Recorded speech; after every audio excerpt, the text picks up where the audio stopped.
The question, and I call the member for Bean. Deputy Speaker, I rise in support of these bills. The number in these bills, this budget, are big. $213.7 billion deficit this financial year, $480 billion of cumulative deficits over the forward estimates, the budget in deficit every year for the next decade, net debt of $703.2 billion this year, growing to $966.2 billion at the end of the forward estimates, gross debt currently over $800 billion, forecast to get to well over $1 trillion over the forward estimates, peaking at $1.7 trillion over the decade. I note these numbers, Deputy Speaker, and ask those opposite to remember these the next time they consider reheating old debates of debt and deficit. But Deputy Speaker, budgets are much more than numbers. They are about priorities, and they're about delivering on those priorities. They tell the nation what matters to a government. No one on this side of the chamber will ever forget Labor's budget priorities to deal with the GFC, investing in our schools, in social housing and driving demand to keep this nation out of recession. As a Labor member, I won't forget the Liberal National budget I won't forget the 2013 budget that funded the NDIS and Better Schools funding reforms. And certainly I'll never forget the Liberal National budget of 2014 that cut funding to the ABC and SBS and to public services across the country. It went for savings from New Start recipients, youth allowance recipients and pensioners. Deputy Speaker, clear priorities indeed. This 2020 budget lays out the Morrison government's priorities, how it's going to deal with this deep recession, what it will invest in, how it will drive demand and what policies matter. And this is where this year's budget falls over. Deputy Speaker, it's no secret that the Australian economy has been hit hard by the pandemic. But what the government has chosen to ignore is that the economy was suffering long before COVID reached our country. Before this budget was being crafted, debt was more than double what this government inherited, and growth had been the weakest it's been since the GFC. For all the unprecedented times, the truth is the problems gripping our economy existed long before COVID arrived, and the solutions need to endure long after it's gone. To their credit, this government supported proposals for wage subsidies proposed by the Labor movement. So, Deputy Speaker, how have they now responded in this budget? Not by increasing support for the groups that needed it most, but instead by withdrawing funding from those already in strife. What's worse than withdrawing support is continuing to neglect the groups that weren't being helped in the first place. This includes casual workers, women and elderly Australians being excluded from vital support. There is no plan for the future of job seeker recipients, leaving well over 1 million recipients, including over 4,000 in my electorate of Bean, with an uncertain future as to whether they'll go back to the old rate of $40 a day.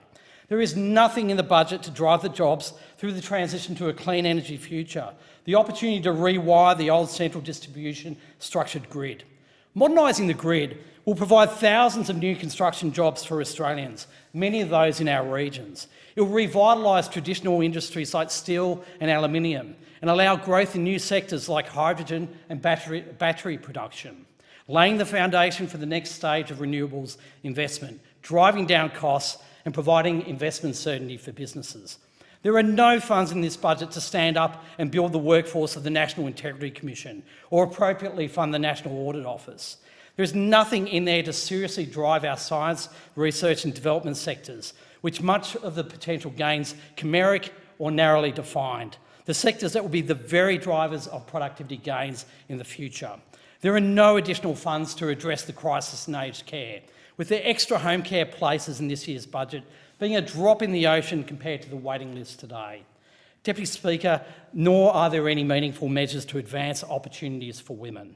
And Deputy Speaker, as we debated earlier this week in this chamber, there is nothing to support our vital aviation sector. We see this budget also as one missing a huge opportunity to invest in higher education.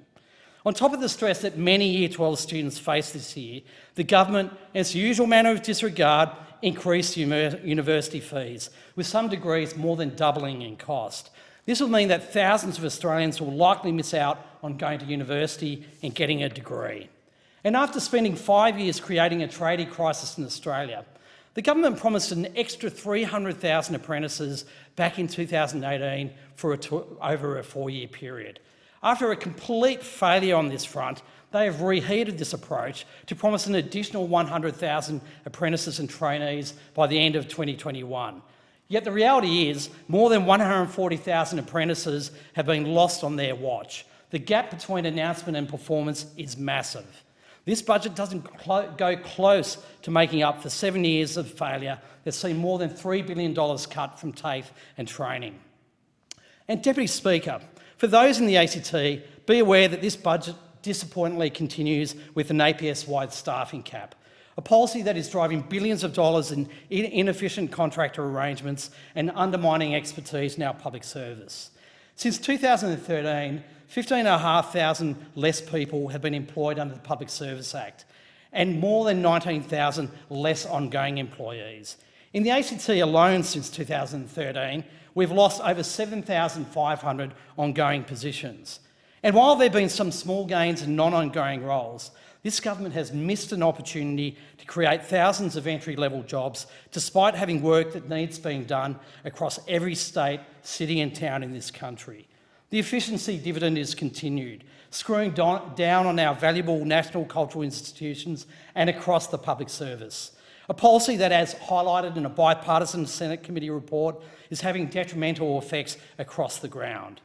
And whilst there have been some one-off equity injections that are welcome, there is nothing in the budget that addresses the ongoing cuts to staffing in our national institutions. And it doesn't address the erosion of critical expertise in science and engineering across the public service. Deputy Speaker, our nation's population has not got any smaller. The work of the public service has not got any less complex, or demand for services any less needed. Yet this government doesn't address these issues. And Deputy Speaker, this budget continues with an infrastructure deficit here in the ACT. Despite recent announcements of $155 million in projects, there are only $75 million in new project funding over the forward estimates. Further, when you consider the population of the ACT compared to the overall spend, the ACT gets less than half of its share. That's right, 1.7% of the national population, but only 0.7% of the spend. These figures really highlight that despite the spin, the ACT is being shortchanged. And Deputy Speaker, an area that many in my electorate care about is integrity. Governance and audit processes matter to them and they matter to me. They want better oversight on decisions made by this government. Given the sports fraud scandal, the regional infrastructure scandal, cash for visas and recent revelations on land sales, there is a drive for better oversight, accountability and improved standards as integral to good government. This is a position that those opposite pretend to agree with. However, they still haven't even produced a draft bill despite promising to do so before the end of 2019. The list of scandals that the government have been embroiled in seems to go on and on. It seems that now more than ever, the funding and support for the National Integrity Commission must be appropriated. This budget also highlights what the Morrison government really thinks about oversight and integrity. It has delivered a devastating blow to the National Audit Office's ability to continue to hold the government to account. Led by the Auditor General, the Audit Office helps to ensure that taxpayers get value for money for government spending. As the recession takes hold and Australia hurdles towards $1 trillion of debt, now is the worst time to cut scrutiny of government spending, as every dollar must count. Yet instead of providing the $6.5 million boost the Audit Office requested, the Prime Minister has cut the budget by a further $1.28 million. For the record, an Albanese government will do the opposite and will stand up for integrity and transparency in government. But Deputy Speaker, it's the critical area of jobs where this budget really falls down. This budget will rack up $1 trillion of debt, but still doesn't do enough to create jobs, fails to build for the future and leaves too many Australians behind. And it's a budget that aims for 6% unemployment. That's right, doesn't aim for full employment, doesn't even say, let's at least work to a goal of an unemployment figure with a 5 in front of it. That's why it has plenty of headline-seeking announcements, but still forecasts another 160,000 Australians to be added to the jobless queues by Christmas. Sadly, some of these people will be in the electorate of being.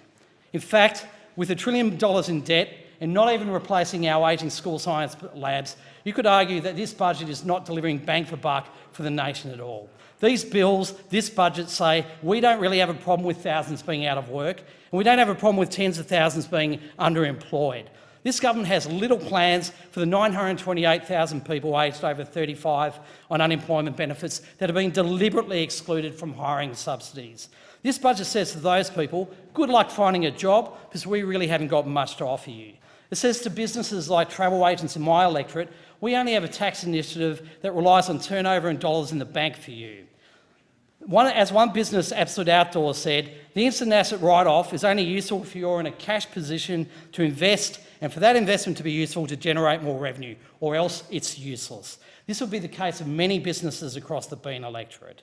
Or here's the news to those opposite. If you don't put in levers to drive demand, to bring business through the front door, being able to write off a new asset is cold comfort. And this is why we've been saying this budget misses the mark. In contrast to these shortcomings, Deputy Speaker, what the Australian people got was a positive, viable alternative from the leader of the Labor Party in the budget reply. A plan to kickstart the economy and boost workforce participation through policies such as housing investment, a working family childcare boost, an Australian skills guarantee, a plan for a future made in Australia.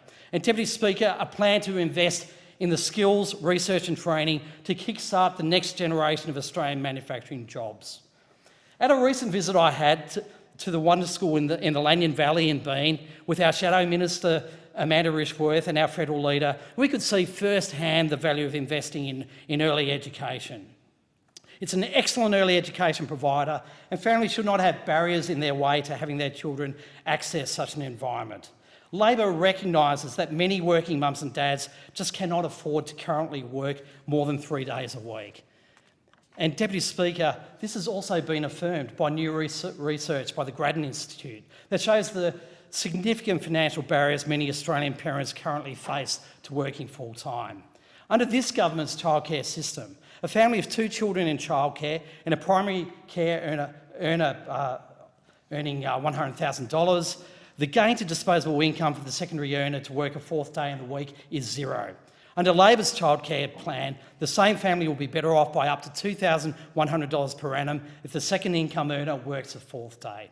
Our plan is to scrap the childcare subsidy cap, which often sees women losing money from an extra days of work, lift the maximum childcare subsidy rate to 90%, and under our plan, 97% of all families in the system will save between $600 to $2,900 a year, with no family being worse off. As our Shadow Minister has said before, the evidence is overwhelming that removing the financial disincentives to women to work more is great for families and great for the economy. Deputy Speaker, unlike those opposite, another critical area that Labor has a real plan for is manufacturing. Not a glossy brochure type to be used in question time. A robust plan for meeting the challenges of this recession through good, secure jobs, which includes a national rail manufacturing plan to see more trains built in Australia by local workers and ensure every dollar of federal spending is spent on rail projects that boost local jobs and industry. A defence industry development strategy that leverages our $270 billion investment to develop sovereign industrial and research capabilities and build skills and expertise within the Australian workforce. And an Australian skills guarantee to give apprentices, trainees and cadets a genuine foot in the door when it comes to work on major Commonwealth projects by ensuring that 1 in 10 jobs on major federally funded projects are given to apprentices, trainees or cadets. Deputy Speaker, Labor is not blocking supply and will vote to pass these bills. But Deputy Speaker, let's not pretend that this budget contains what is required for our nation, for our territory or the electorate of Bean. It's a budget that looks in the rear-view mirror. It's a budget that racks up $1 trillion in debt and looks to fast forward the nation back to pre-pandemic settings, an economy that was not working for many in our community. As my colleagues and I have said, our best days lay ahead of us. And we cannot miss this opportunity now to do things better. And we cannot miss this opportunity to build a better nation.